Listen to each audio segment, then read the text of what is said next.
Hello my DJ friends, today I'm going to be reviewing the DDJ-FLX4 and showing you how it is compatible with the one and only Djay Pro.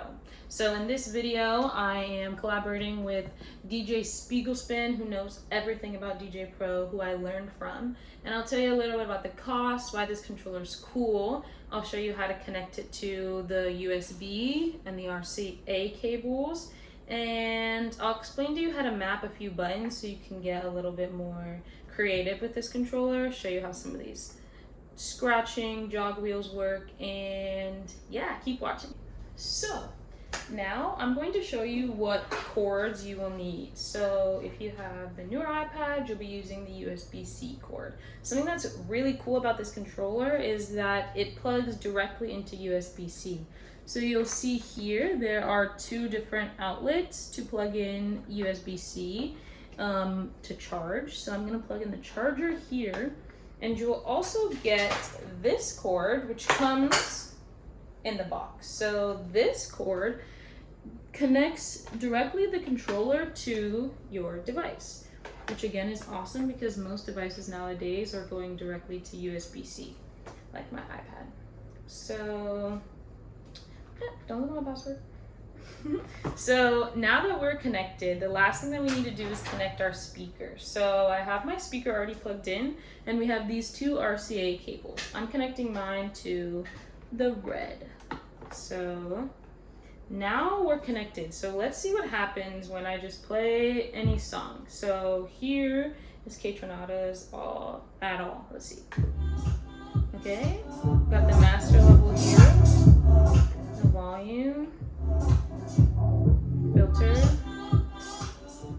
Okay, everything seems to be working perfectly. So how did I get these two to work? How did I get these buttons to align? I'll tell you. Okay, so when I very first plugged in this controller, nothing worked. So what you have to do is map this controller through the Midi device mapping. So that is how I got this DDJ-FLX4 to show up. You can manually map everything, and there are some things that I have manually mapped that I'll show you, but there's actually an amazing soul, an amazing angel, who shared a mapping. So I went to Google and I typed in DDJ-FLX4 mapping, or Djay Pro. The first thing that comes up is this DDJ-FLX4 MIDI map unofficial. So this person, Michael Wisniewski, blessed all of us. Okay, so you will just download this newer, this is the previous, so don't download the previous. Download this newer MIDI mapping, and once you download this, it's already downloaded for me, it'll show up here, and once you have this downloaded, it will show up here in your mapping. So when you go here and you go to MIDI devices, this DDJ Flex, once you've added that download to your files, so you'll add this to your files, that shows up here. So that's an amazing thing that you can do. So now I want to show you just a few mapping edits that I've made that I think are really amazing based on the FX. I also want to show you the CFX, the Smart FX. So let me show you how to map some things. Okay, before I show you how to map, I'm going to explain this section here. So your hot cues, your pad effects, your beat jump, and your sampler. Okay, so here we are in classic mode, and I'm going to load a song here on the left from the free music that comes from Djay Pro. I'm going to go to disco and just frozen on the dance floor. So I'm going to show you how to set a cue point. So here we're going to go back here, and I want to be able to see where this cue point is being set. So I'm going to go to Pro, and when you click this button and you go here, you're able to see the different cue points. So the song is playing up here. Let's press play, and I'm going to set a cue point just here on the 1. When you're on hot cue, you press that. So now we're going to play from here. Okay, and one thing that's also awesome, if you press this edit button, you can change the color. You can change the color. So I'm gonna pick red, and this color can depending on how technical you want to get with things, right? So now I'm gonna set a cue point for maybe what you might call the 1, and I'm gonna do it right on this little point, or any point, right? Okay. So if that was the 1, I would make that green. So up to you how you want to do that. Sometimes I get really technical depending on how many beats an intro is. Maybe I'll make it red, maybe I'll make it orange, maybe if the chorus is 16 beats, I'll make it a different color. So up to you. Okay, so you know how to do hot cues. The pad effect. So where did the pad effects come in? That is here. Sorry, that is, these are the pad effects, okay?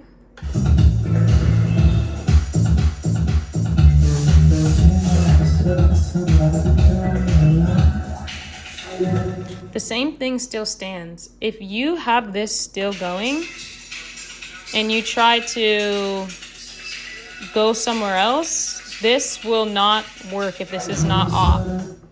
That might have been confusing, but just make sure your pad effects, you turn them off and you turn them on. So if you want to change these things, you can if you press this mouse here, and you can change it to whatever you want to play with. So you can get really creative there, which is awesome. So what I want to show you is also the sampler. So we have a sampler section, but we have to be pressed sampler here. So that is under this box. When you click these, you know, it kind of looks like this. You can see all the different samplers here. So here you can see the air horn. Okay. And you have to be under the sampler. And this side of the controller gives you something else. We're under sampler, remember? Spaceship, impact, core,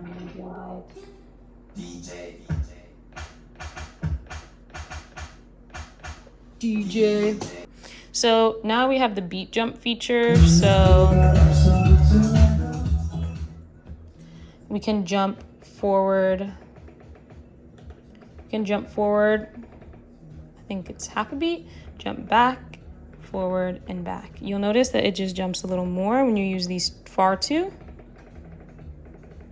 So this is front, back, the back. Front even more, backwards even more. Forward even more, backwards even more. So this is like, I don't know the exact number, but if we really want to figure it out, we could. For example, when we're here, we press this, we're at 61. Now I'm at 61 and a half. So this goes forward a half a beat. We're at 62. This took us 2 full beats forward. So now we know this is a half and this is a full 2. I'm guessing this is 1 beat, 74 to 75. Yeah, so this is 1 beat back, 1 beat forward, 1 beat forward, 2 beats forward, 2 beats back. So the last thing is the sampler, which I think I showed you when we clicked here. Yeah, this is the sampler. So now we know how these things work. We have our hot cues, we have our pad effects, which lines up to this section. We have our beat jumping and our sampler. Our sampler connects to this. Okay. Now I want to show you how to map a button. So one thing that's cool about this controller is we have this Smart FX button. So if you're using Serato or DJ Pro, it will give you a different pop-up on your device. But when we're playing a song from here, this is a normal filter. And then when we press the Smart FX, the Smart FX button is connected to this third FX. And if you press Shift and this, it takes you to a different one. But I'm still figuring out this Smart FX button with the Flex 4 in DJ Pro. So that is a cool thing because you can have 2 different filters with both of these knobs when you press this button. Okay, now let's talk about the beat FX section here. So when you want to use this smart effect, actually I believe this was already mapped this way. So when you press on, that will do your effect here. So I have to actually switch to deck 1, and when I press this button, it turns on this filter, this echo on deck 1. So for example, I need to be on hot cues. I'm pressing play. You hear the echo? Watch.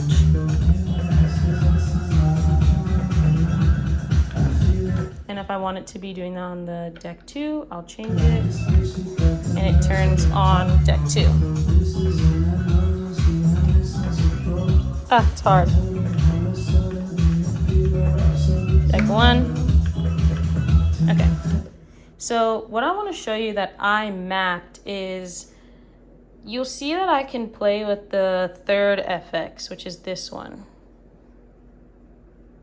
You see that I can play with the third effects when I press the smart effects, that is this one. When I press this, that gives me the first one. So I wanted to map this second effect. So the way that I did that is I used a button that I don't use.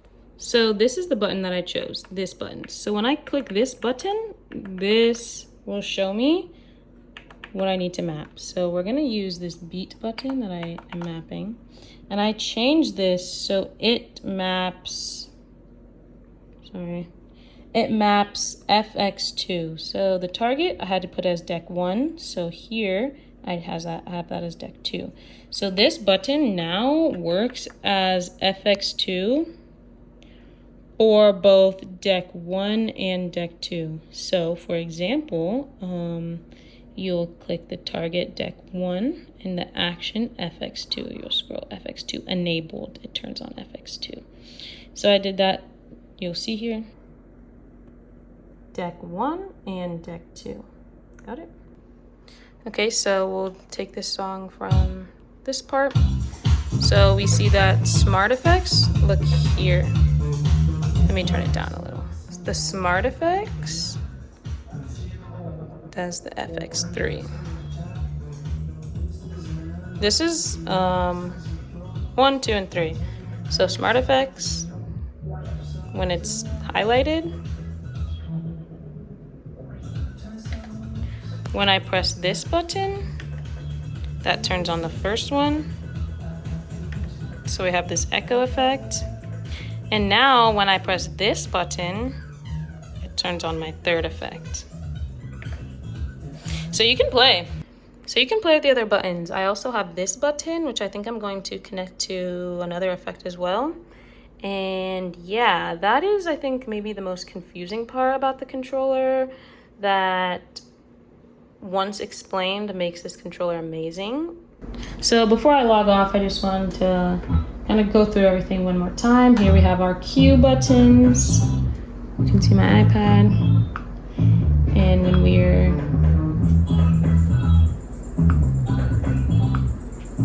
we're here under the cue, you can see our cues.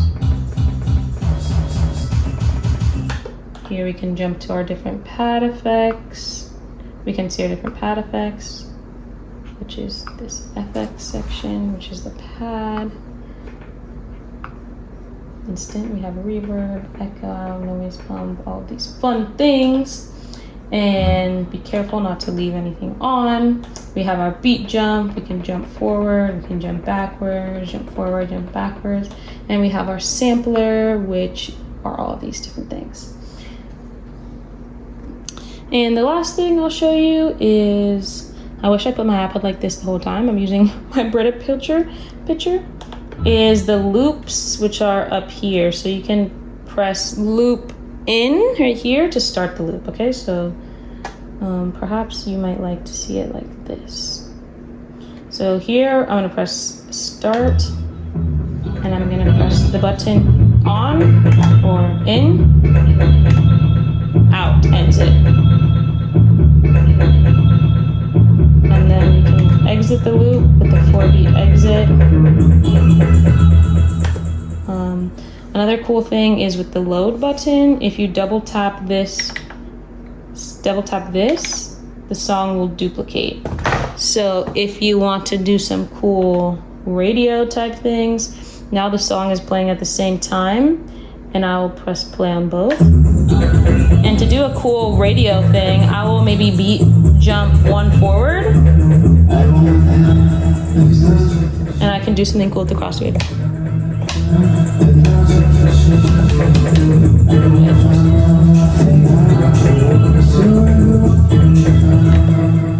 Hang on, I'm gonna show you that again.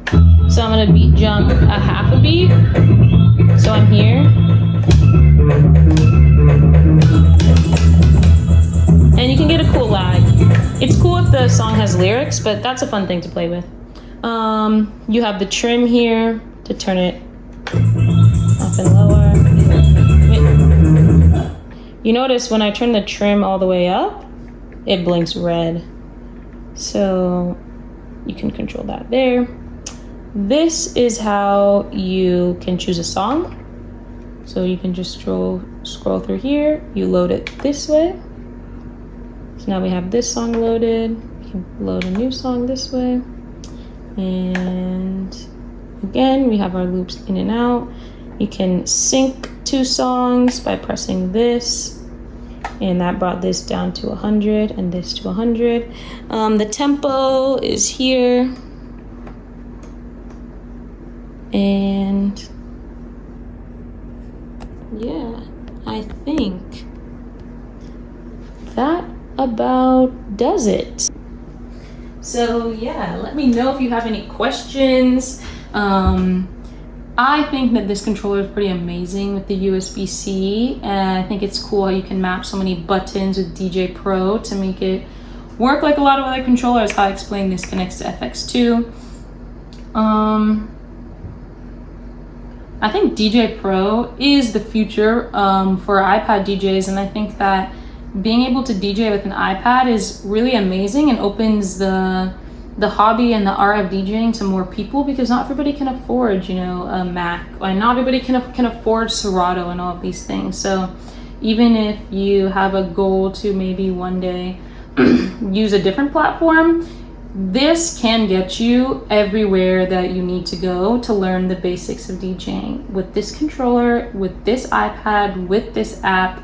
So I'm a big fan, and yeah, stay tuned for more videos. Let me know if you have any questions. See you next time.